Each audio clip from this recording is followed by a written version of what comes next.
Yo, what is good, my anime people? What is good? How did that miss, my anime people? But, Blem this week, my god, it was, quite interesting because they're hurting my boys, man. I need to leave my blims alone. But we get some very interesting information about just who kind of is the head of the council and who is the true head of the council and what they are capable of. Not only just capable of, but learning, what we've been missing from the equation in the case of how is it possible for, the council to keep up or even know about these guys when they're only showing up during certain times, and once they do these things, you would think that they would have a way of, being so quick that things wouldn't be able to keep up with them like normal cameras and stuff, but somehow they were keeping up and learning quite a bit about them, so that was the relatively interesting part about the show, where they were, just having all of this information on beta and gamma and all this stuff over time, and then having weapons that are capable of not only just piercing them but then hooking into them and putting up like barriers that one who's inside of it is very hard to break, so they need ones outside of it to do so. Really interesting technology and stuff like that just kept showing up over time with how much information they were learning about these people. Now we have a good reason of why they know this, and maybe even where these three came from, I guess you can say, with this girl being over 500 or 400 years old. She's been there, done that with a lot of these instances of learning what humanity is capable of, what her overall bloodline is capable of, like in the case of how long she's lived. And because she's lived so long, she was capable of just withstaying, like taking in as much information as humanly possible, and then continuously making her move towards where she is now, which she says she's the one who created this city in the first place, and she may as well just hand it over to the boy who's searching up for our main, one of our main characters, or Darl, or whatever his name is. So it puts into perspective just how little she cares about that aspect of stuff, and how much more she's focused on just kind of the rule of everything, like being ahead of everybody, and not only being ahead but just being a true queen of it all. Like, she doesn't give off that feeling that she's doing that, but by the way she's running things, and by the way she's only watching and not intervening, and telling us that, oh yeah, some of the people on the council are, they're cowards and stuff like that. It's like, okay, then why don't you snuff those cowards out and handle them? It's like, nah. I mean, that's beneath me. I mean, it's sad that it's happening to you guys and you have to deal with it, but I don't really care. And the whole thing that they did to this kid was, send out this ninja who then takes out his father, and he's blaming someone else entirely for that happening.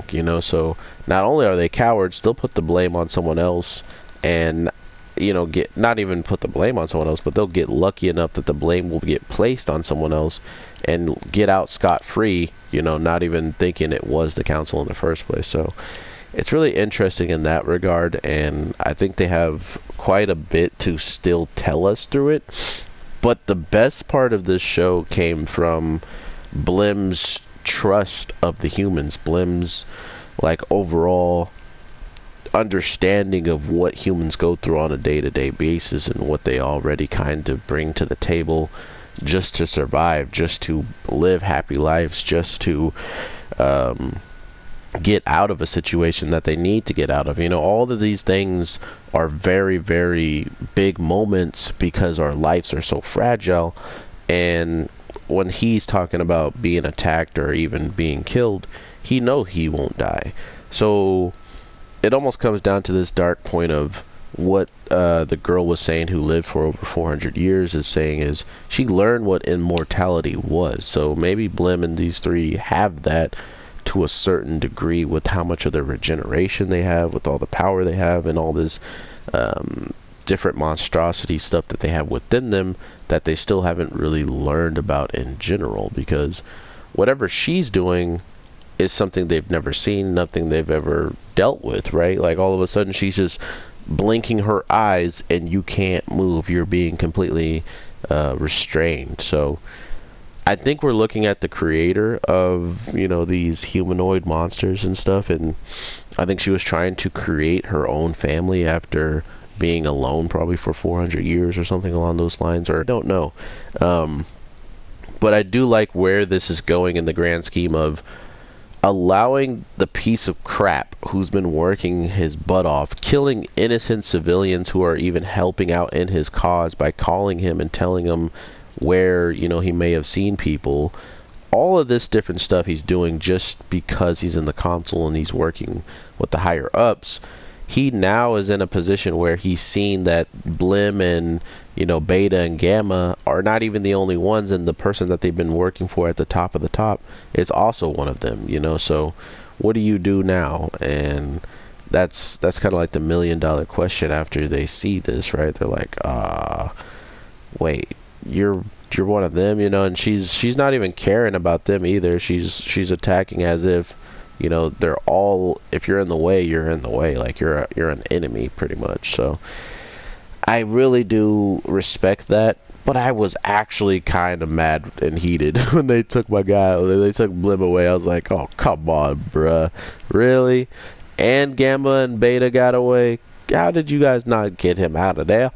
So I just think this needed to happen in the story as of right now. It's been quite a bit since any real danger has come to the three of them, in the case of them being in something we don't know the outcome of, you know. So I feel like that's what kind of this is now. So I'm interested in seeing what they do with all this and what is the outcome of it all. So hopefully it's not lame, and hopefully these two, Beta and Gamma, don't absolutely destroy Officer Summers for still them not believing in her and thinking that she might have even tricked him to coming to this place in this Coliseum, even though he said he came on his own free will. They don't know why that he came on that free will, or what was the case to need to come here in the first place. They just know that they followed them. They got there and they saw that they were getting attacked. He was getting attacked, so they jumped in and helped. That's as much as they kind of know, and that's how much they you know, explained through the actions that they did. They don't even tell you any of that. Just from what I saw, just from how I've been paying attention to the show, that's exactly how they saw it. Is, oh, this girl drove you here, you get out of the car, and there's all these agents that we've been running from this whole time and hiding from. She can't be trusted. And then even that, they're up top probably listening to the conversation. The first thing he says to Summers is, good job, and I released your parents. So, if, you know, so she's in a lot of dangers. Both sides do not like her. But after letting the dark out, after letting that woman do what she just did, I think that's going to be the ultimate saving grace of the humans making a stand in some dumb way, and then maybe Blim getting free, or maybe Blim getting an opening, or just him even understanding further, you know, how if he was human, he wouldn't be able to do really anything to help these humans, right? If you are envious of us and you want to be us, we would have no true guardians or protectors anymore, because you guys would be gone, and there would still be these humanoid monsters running around, which we also find out that the people who have been making them with medicine or whatever, they've been down low pulling people who are losing to Blim and all them and turning them into further like monsters. These people are working with the government. Like, the people of the government knew exactly where these people were already. Go there and they ask for help. Like, oh, I hate the government in shows. I hate them so much. Like, They make the government do every dirty, downhanded, like underhanded thing they can always do, and that's why as soon as they're in a show and they have any type of main characters or speaking roles that they're probably gonna do something you're not gonna enjoy, So it was funny when I saw that they then did that. I was like, well, there they go, doing the thing that I hate. So it was kind of obvious for me. It might not be more as obvious for people that don't watch a lot of shows that have government people that are kind of the root of the whole evil or problem. But if you do, you already kind of saw this coming, like, yeah, boy. So with all that being said, I hope you guys have an amazing day, night, evening. Frieza's literally running for his life, so I didn't kill him. But I will definitely be talking to you guys at different weird points now, because with all of our animes dropping off and having their final seasons being at its conclusions, we don't really know when shows are going to drop now. Like, for instance, I dropped this special on the Black Fox on the channel, so by doing that, it came out randomly and I didn't know anything about it, so that's why I'm saying at any time I could start dropping stuff. So just a heads up if anyone's even watching to this point. So thank you so much, and I will talk to you all in the next one. So with all that being said, I am your boy, the Anime G. Have an awesome night, day, evening, whenever you're watching this, and peace.